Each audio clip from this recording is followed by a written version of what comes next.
Welcome back, friends. Things have permanently changed with regard to China's role in the global economy, and which has got far reaching repercussions for global markets across the world. At its People's Congress on Sunday, the Chinese government announced a target of around 5% growth in the GDP in 2023. It is the country's lowest in more than 3 decades. Now, it is also below the 5.5 percentage expected by the economists. The administration also proposed a modest increase in fiscal support in the economy, expanding the budget deficit target from 2.8 percentage in 2022 to 3 percentage for the year. If you recollect, at the time of the last global recession, it was China's huge stimulus which had propelled the world economy. Now, at this time, just increasing the budget deficit from 2.8 percentage in 22 to 3 percentage for this year cuts a rather sorry picture and shows that not much help can be anticipated from the Chinese economy this time. So, if the world were to shift into a global recession, China is not going to be coming to bail the world economy out. President Xi Jinping and other officials took aim at the West for constraining China's growth prospects as relations between Beijing and Washington continue to deteriorate. New Chinese Foreign Minister Qin Gang said that Sino-US relations had left a rational path and warned of a conflict if the US doesn't hit the brake and hit the brake soon.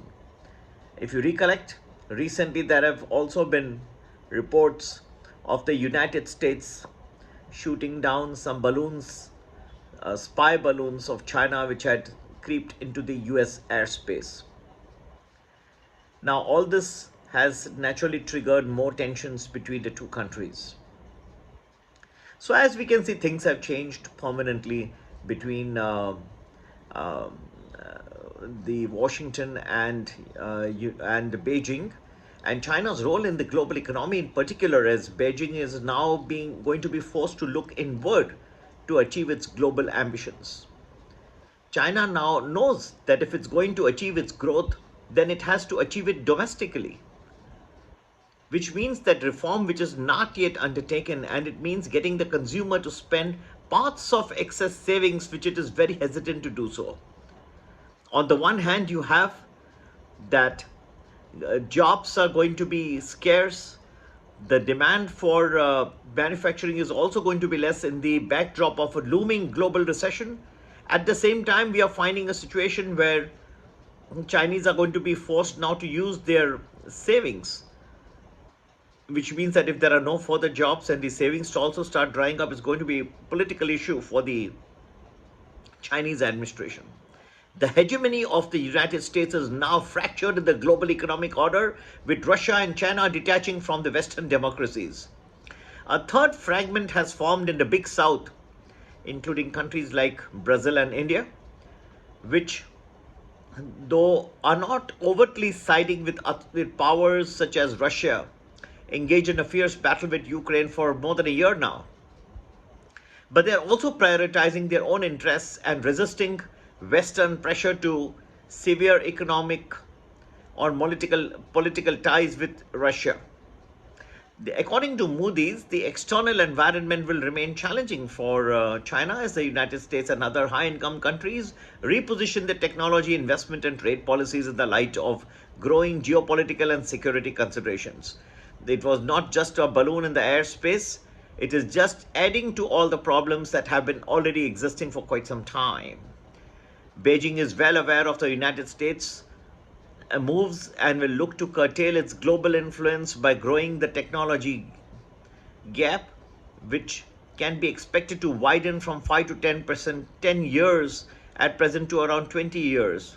Okay, so the United States is going to increase the technology gap, going to be very careful as far as sharing the proprietary technology is concerned.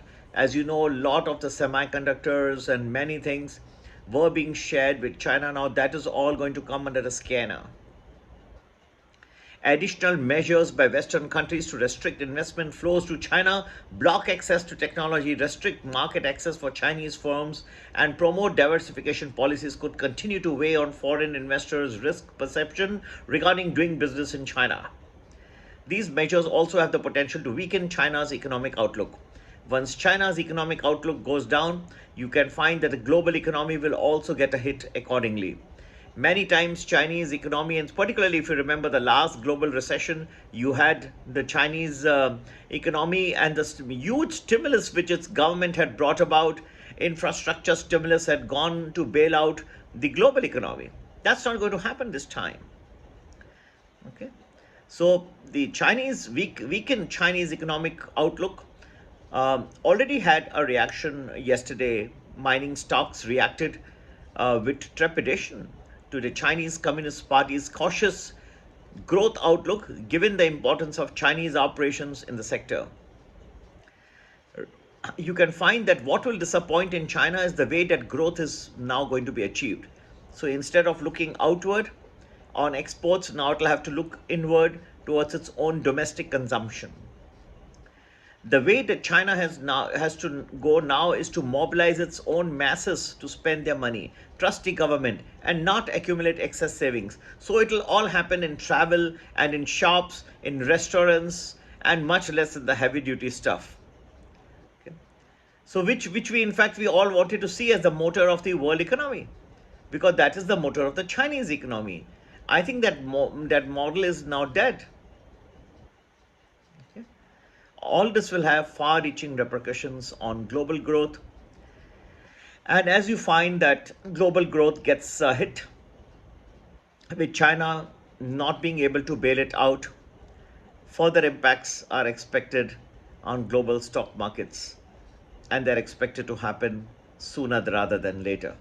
Friends, to know where are the global markets headed, the timing of the various rises and falls from here, please do join my Prime or Prime Plus Telegram groups. If you'd like to know more about the US markets, and many are also interested to know about the Indian markets, then for that we have the Premium and the Premium Plus. Premium gives you about 2 days predictions in advance. Premium Plus gives you much longer. Similarly, in the case of the United States markets, you have the Prime giving you 2 days predictions in advance, but Prime Plus gives you a full week, 10 days predictions in advance, and that I think makes a very big difference as far as your investment strategy is concerned. And for all this, you can WhatsApp us on 982-086-1044, and or you can alternatively also email us at globalmoneyinvestor@gmail.com, globalmoneyinvestor@gmail.com. And we will share all the thoughts. We'll tell you where the markets are headed on the basis of our scientific studies. And yes, there is Holi being celebrated in India. So for them, we have launched a very moderately priced Holi package. It's a Holi package and also a Holi package. Or rather, I would call it a Holi package. And again, in order to be a part of this group, Holi group, you can WhatsApp us on 982-086-1044, and you get to know what's going to happen rest of the week and the week ahead and months ahead. Happy investing. Have a great week ahead. Take care. Bye-bye.